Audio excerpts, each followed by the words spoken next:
Alright, today we are talking about the behemoth known as the Embermane. Now the strongest weapon against it is the hammer because of the boot the snoot tactic. That is what we are talking about today. Now it's important to have a confident playstyle and to understand your windows of damage that may appear. Now the move we're utilizing on the hammer is the repeating uppercut. It'll fit most of the tight windows that we get in order to get our elemental blast off. Now the first move here is called the fire arc. The fire arc is pretty dodgeable, but it's generally targeted. The next one here is the fire cone. Now the cone, it has to leap back to do, and then it stays stationary for a moment. In that time gap, you can actually get in for a fair amount of free damage. Now the fire breath here, as you can see, you can evade through it with iframes, but the best way to do is to just stay away and generally wait for the spacings and to avoid appropriately.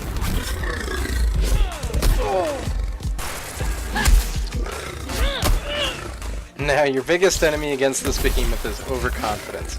You gotta be sure to play passively and don't overcommit whenever you're fighting the horn uppercut. Now the claw happening at the end of this clip will be what will result if you miss your window for booping the snoot. Now the enraged air blast. This tends to hit most players as it just kind of sneaks up randomly without much real warning. Just keep an eye on its body and you should notice the effect.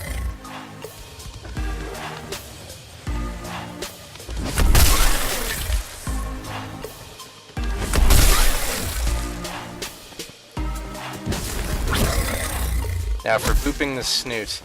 This will be how you get the majority of your damage in and will make your runs twice as fast, 3 times as fast, 5-minute quick runs, easy peasy. Now it's a risk-reward type of move, but realistically if you watch the timing over and over again, hopefully you can get the habit, because that will be the difference between a good Embermane hunter and a bad one.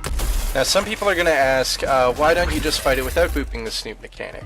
Now you can, but it'll take 3 times as long, and honestly this is way more than worthwhile to learn.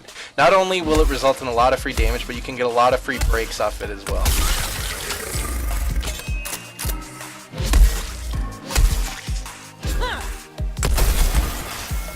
Now I know this will probably be patched in the future, but as of this video being posted in the Founders Alpha, the monster is particularly buggy and it's really easy to exploit, so just try to be prepared for that.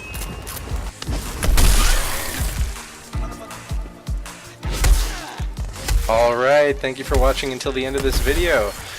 Now I hope that you all get the S pluses that you deserve after watching this guide, and I hope you all have a wonderful day. Thank you very much for watching.